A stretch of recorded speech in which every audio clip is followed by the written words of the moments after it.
Olá, bom dia.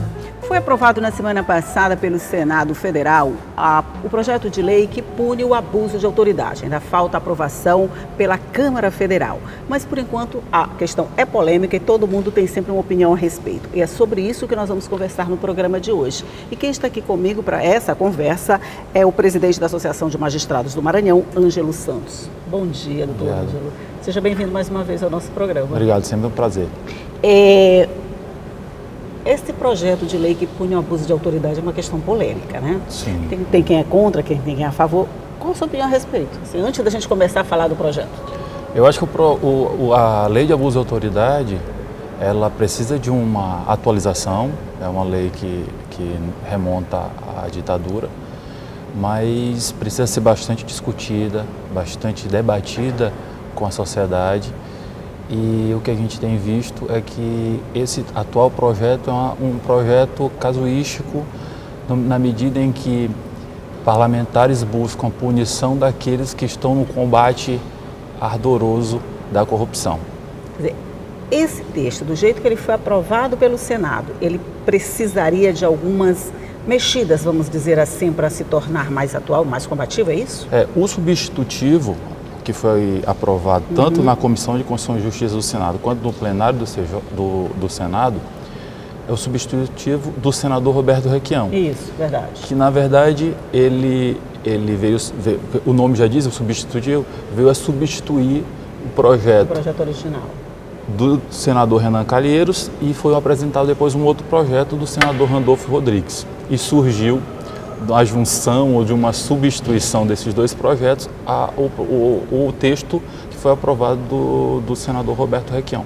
Esse texto teve alguns ajustes bem pontuais e bastante necessários, tanto na Comissão de Constituição e Justiça quanto no plenário.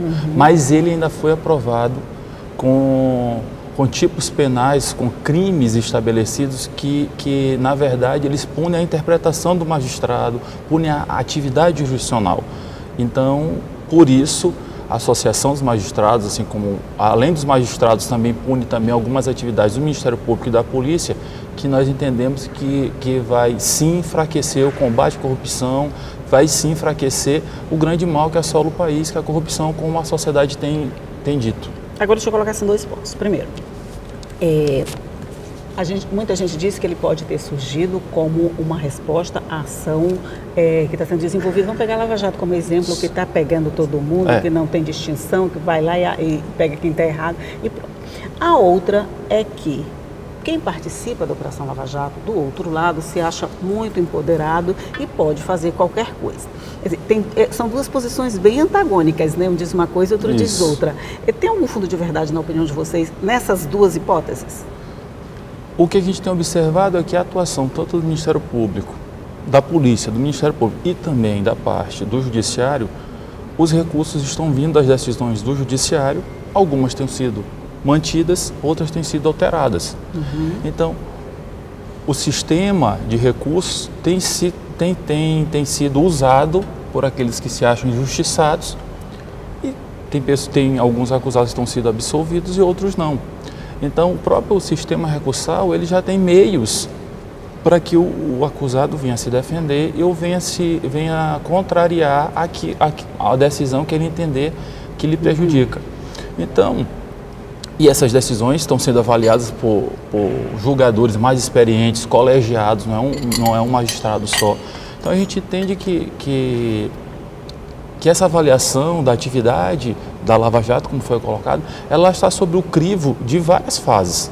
A atuação do Ministério Público, quando a defesa vai contrapor a acusação do Ministério Público, e o julgador vai analisar as provas que ele tem de forma objetiva daquilo que foi apresentado e vai julgar. E os recursos estão aí aparecendo a todo momento. E estão indo, né? O Tribunal Regional Federal lá da 4ª Região, o STJ, o STF, estão analisando.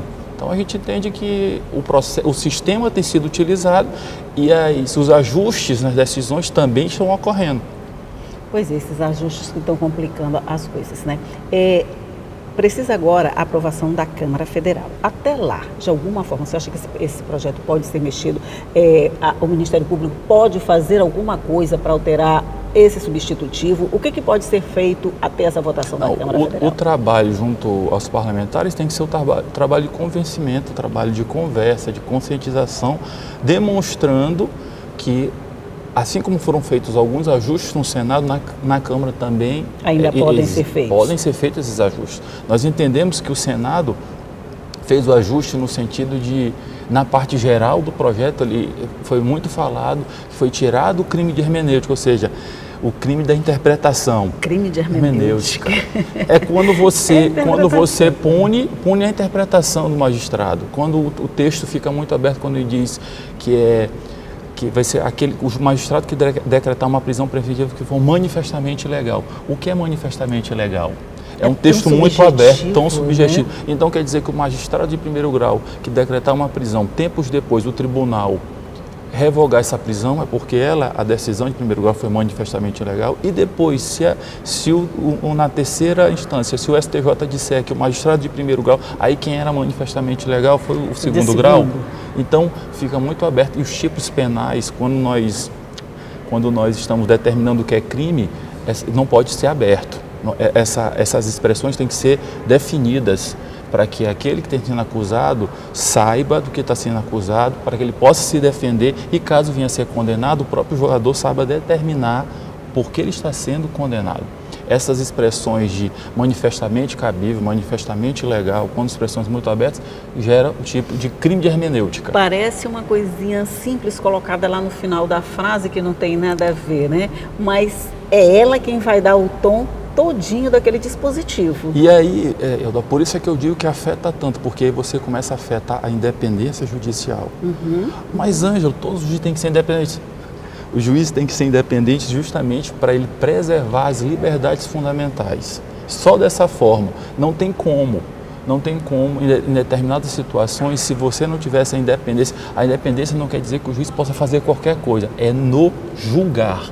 No julgar dele, ele não pode estar com a faca na cabeça, sabendo que determinada decisão dele, dias depois ele está respondendo inúmeros processos em virtude daquela decisão. Como que o juiz vai desempenhar a função dele, sabendo que daquela decisão que ele vai proferir, ele vai responder inúmeros processos? Da decisão de julgamento depende de um outro julgamento, seria mais ou menos isso. E a gente não pode ficar à mercê de um crime, de uma interpretação. Dizer, olha, você, por sua interpretação, você vai ser punido. Pois é, então sobre isso nós vamos falar no próximo bloco, porque a gente vai fazer um rápido intervalinho e a gente volta já para continuar falando sobre esse assunto. É um minutinho só.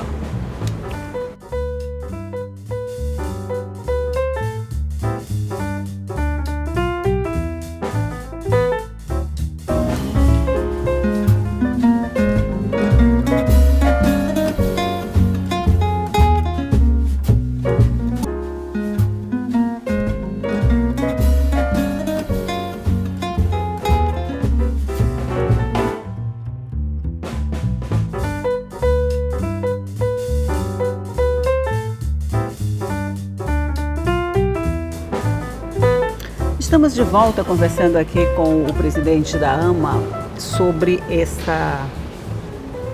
projeto polêmico que já foi aprovado pelo Senado. Na sua opinião, a gente estava falando dessa questão da interpretação do juiz poder se sentir tolhido, vamos dizer assim, nessa questão da interpretação. Isso não pode afetar o julgamento, a tomada, não é nem julgamento, a tomada de decisões que ele podia fazer? Ele pode dizer, eu poderia fazer desse jeito, mas isso é uma interpretação minha, eu tenho que fazer de outro jeito para não ser depois punido pelo que eu estou fazendo agora? É como a gente está falando, isso daí é a interferência direta na independência do juiz. Ele fica sem autonomia de decisão. Como ele vai desempenhar a função dele? O saudoso Rui Barbosa dizia aqui, como o juiz poderá desempenhar a sua função tendo ou vendo que poderá responder por inúmeros processos pela decisão ou pela sentença proferida por ele. De certa forma, o normal é que o ser humano reaja de forma tolhida, ele vai ficar tolhido, ameaçado de responder, porque através de uma decisão dele, se um determinado processo envolver inúmeros acusados e ele determinar uma prisão de 6, 7 acusados, ele pode vir depois a responder 6, 7 processos. Então, isso vai sim afetar a independência judicial. Essa decisão, se aprovada do jeito que está, ela pode de alguma forma travar ações que estão sendo desenvolvidas agora, que por enquanto estão com toda a liberdade, mas que a partir da aprovação de projetos como esse podem ter outros desdobramentos. O senhor acredita, a Lava Jato, vamos pegar que está na onda, né? Ela pode de alguma forma sofrer consequências por conta disso? Ela pode sofrer consequências porque os agentes que têm trabalhado nas investigações, na parte da denúncia e até nos julgamentos, eles podem vir a sofrer inúmeros processos em virtude daqueles que estão sendo acusados, daqueles que estão sendo punidos. Então, como a gente tem falado aqui, vai trazer, não vai tolher só a atuação do magistrado, e sim eu falo da parte da polícia, que faz a investigação, do Ministério Público, que trabalha também na investigação e vai denunciar. Todos estarão nessa cadeia, todos estarão sujeitos a estarem sendo responsabilizados, processados penalmente, criminalmente pelas suas ações. Porque existem tipos penais na lei voltados para a atuação policial, tem voltado para a atuação do Ministério Público e para a atuação do magistrado em si. Vocês têm alguma esperança de que isso possa ser revertido na Câmara? Sim, temos. O Senado, na parte geral da lei, o Senado, de certa forma, já excluiu o crime de hermenêutica, mas deixou em alguns tipos penais. Mas, doutor Ângelo, mas isso não é uma contradição? Sim, é uma contradição. Então, a gente pode entender que a Câmara, os deputados, possam fazer esse ajuste nos tipos penais, tirando expressões como essa que nós falamos aqui, manifestamente legal, manifestamente cabível, essas expressões que geram punições por interpretações diferentes. Então a gente entende que os deputados sim podem fazer isso, assim como os senadores avançaram, ajustaram, nós entendemos que a Câmara também pode fazer isso e vamos dialogar, debater. Isso é um momento de convencimento. O parlamentar, a atuação dele também, de convencer, de debater. Então, nesse ambiente, que é um ambiente do parlamentar, nós temos que saber trabalhar e convencê-los disso. O senador Roberto Requião, ele, numa dessas falas dele de retirada dessas expressões assim que poderiam gerar essas consequências mais danosas, vamos dizer assim. Ele disse que tirou o bode da sala e manteve, como se ele tivesse mantido o ambiente impecável. A retirada foi só um bode que ele tirou da sala, só para usar a própria expressão dele? Eu acho que ele foi tirado da parte geral da lei, só que deixando ele deixou manifestações lá, nos tipos penais não vão impedir, no primeiro momento, do policial, do membro do Ministério Público e o magistrado pelo menos responderem pelo crime. Mesmo que tempos depois, com o processo, desencadeando o processo, esses processos venham a ser arquivados. Mas até lá, o magistrado pode estar respondendo por 100, 200 processos pela sua atuação. Eu falo que isso tira a paz e o sossego de qualquer profissional. E ele tomando conhecimento, como nós citamos aqui, o saudoso Rui Barbosa, sabendo de que a cada decisão dele ele pode estar respondendo a novos 3, 4, 5 processos, isso, de certa forma, afetará e muito a atuação do magistrado. Mas a gente não pode pensar no lado bom dessa coisa? Eu vou tentar achar esse lado bom para o senhor. Se ele sabe que a partir de agora, qualquer decisão dele, mesmo que seja essa decisão de interpretação, pode gerar um prejuízo para ele, ele não vai ter mais cuidado. Quer dizer, eu não estou dizendo que não está tendo cuidado, pelo amor de Deus, mas não vai ter um cuidado a mais na hora de proferir qualquer decisão, sabendo que essa interpretação dele vai ser interpretada lá fora? O cuidado já existe, principalmente em operações ou em processos de grande monta.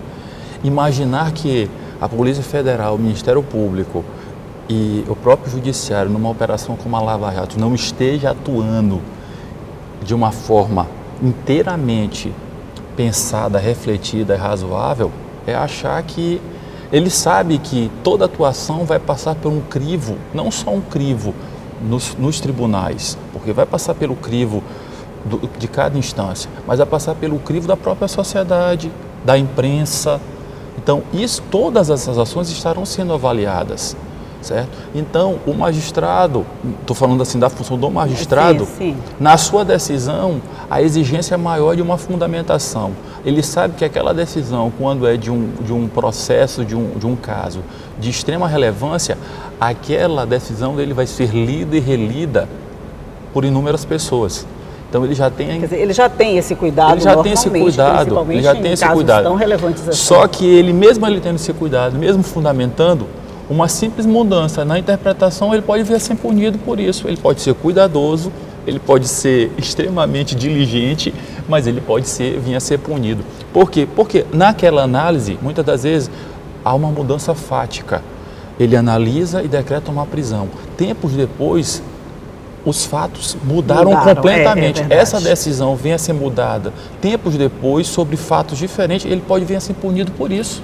Ok, deixa eu lhe interromper para a gente fazer de novo um rápido intervalinho, mas a gente volta já para continuar falando sobre esse assunto. É só um minuto e a gente volta logo.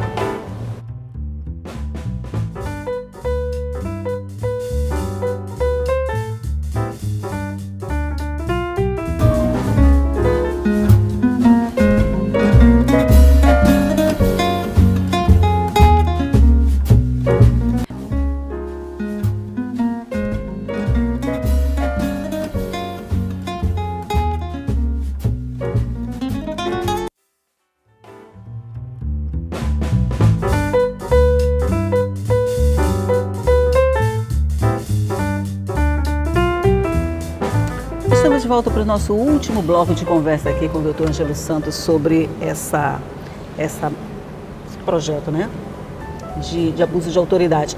Tem um detalhezinho aí, não é um detalhe, é um enunciado esse que me chamou a atenção sobre o uso de algemas. Eu não tenho o enunciado todo aqui, mas eu achei bem interessante. Como é que vocês veem essa situação? Como é que se calcula a possibilidade de risco de fuga da pessoa incapaz? Como é que faz isso? Novamente, usam no tipo penal o manifestamente, quando submeter o uso de algemas, quando manifestamente não houver resistência à fuga ou ameaça de fuga ou risco, ou resistência, né?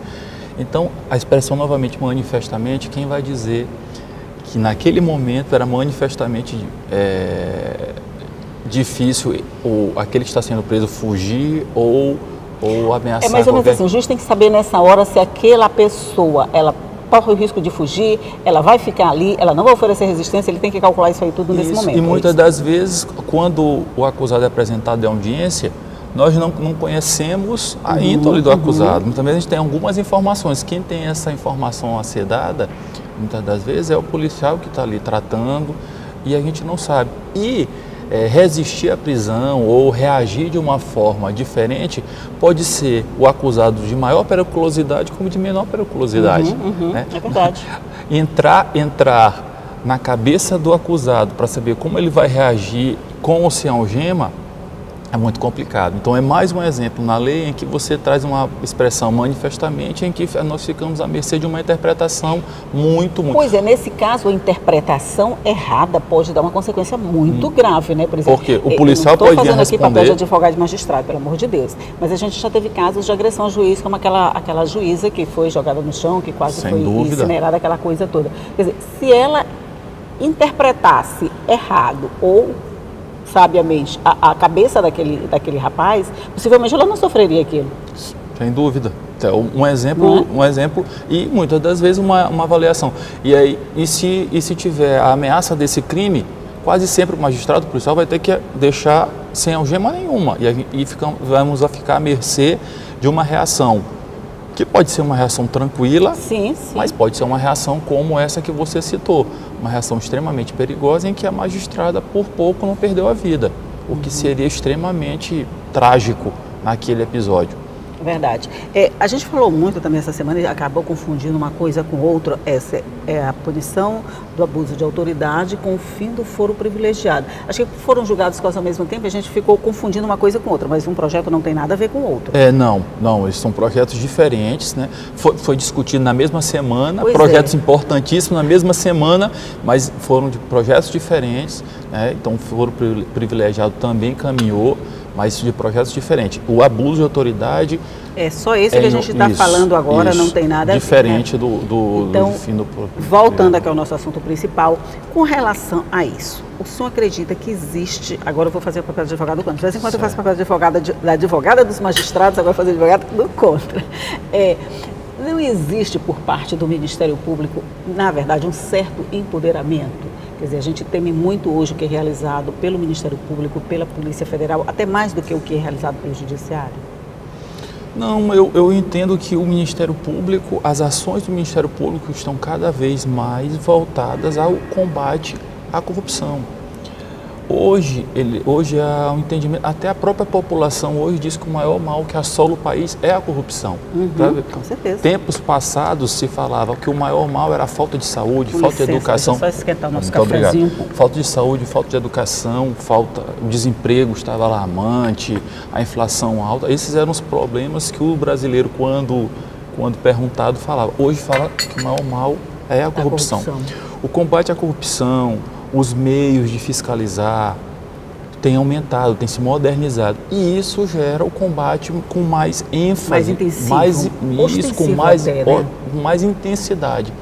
E aí a atuação acaba que aparecendo. E também nós temos que compreender que os meios de comunicação divulgam mais, estão mais voltados a divulgar também isso. Então o público toma um maior conhecimento do que está acontecendo. E quando se combate a corrupção em esferas maiores, maior visibilidade e maior comunicação. Então eu não vejo um empoderamento, eu vejo que a atuação tem sido dentro daquilo que a lei permite, dentro daquilo que a lei permite. E aquilo que a lei, que foge do que a lei, tem sido ajustada pelo judiciário, não só em primeiro grau, como nas esferas superiores. E da população, como é que vocês veem a reação? Porque a reação de quem pode ser atingido pela decisão do magistrado é uma, e a reação de quem está assistindo aqui querendo um resultado diferente é outra.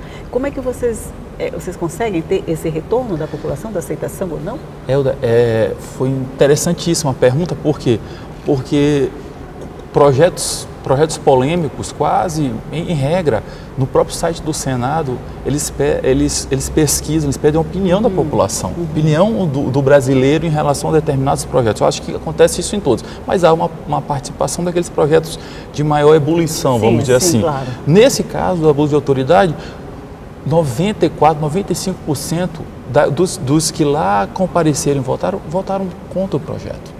Para você demonstrar como a população é contrária ao projeto de abuso de autoridade. Entende que necessita-se de uma atualização, mas de forma debatida, de forma pensada e refletida. Claro. Como eu falei, a lei atual de abuso de autoridade remonta ao tempo da ditadura. Então ela precisa ser atualizada, sem dúvida nenhuma. Só que não na forma de uma reação ao combate à corrupção.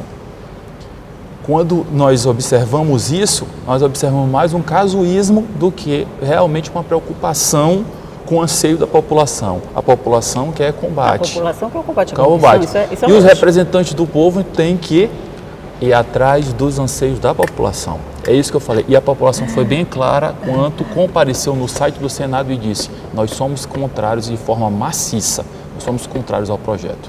O senhor acha, a gente está num ano pré-eleitoral.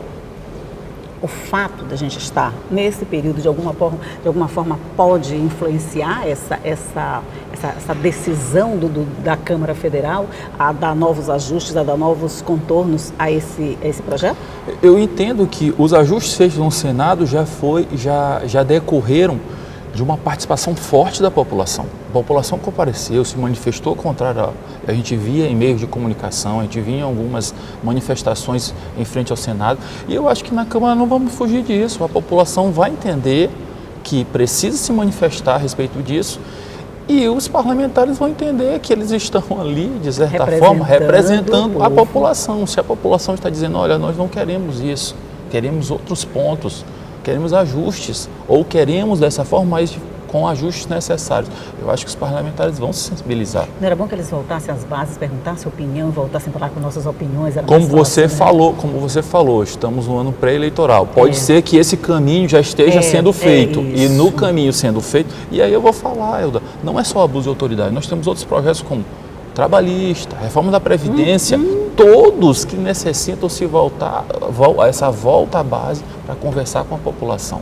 É muito importante isso. E projetos que afetam de forma direta a população. Previdência e reforma trabalhista afeta diretamente a população. Então, esse diálogo é importantíssimo e isso é que se faz uma democracia forte. Com toda certeza. Eles têm que entender, esses parlamentares devem entender que eles não estão lá para representar o governo, eles estão representando a população, foi a população quem colocou lá e é a opinião, seja lá qual for, é a opinião da população que tem que ser respeitada. Isso. A população parlamentar representa é que tem que dar opinião a respeito. Porque eu vi uma matéria sobre a Dinamarca que eu fiquei assim encantada com aquele estágio de evolução contra a corrupção, quando o parlamentar, se ele não faz bem, ele já é retirado na próxima eleição, porque a população não aceita de jeito nenhum, né?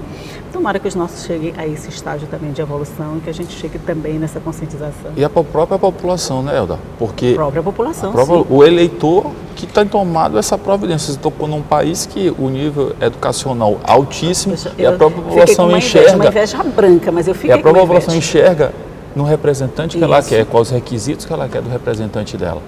Isso é importante. Mas nós vamos chegar lá, vamos fazer esse processo de apuração. Não sei quanto tempo leva, mas um dia a gente vai. Doutor Ângelo Santos, muito obrigado pela sua participação no nosso programa. Um bom dia para o senhor. Eu agradeço. Bom dia. E você já sabe, tudo isso que a gente conversou fica à sua disposição no nosso site, que é o al.ma.leg.br e também, é claro, nas nossas redes sociais. E que todos os dias eu vou estar aqui esperando você de manhã cedo, às 8h30 da manhã, com muita notícia, entrevista, tudo para deixar o seu dia bem informado. Tchau.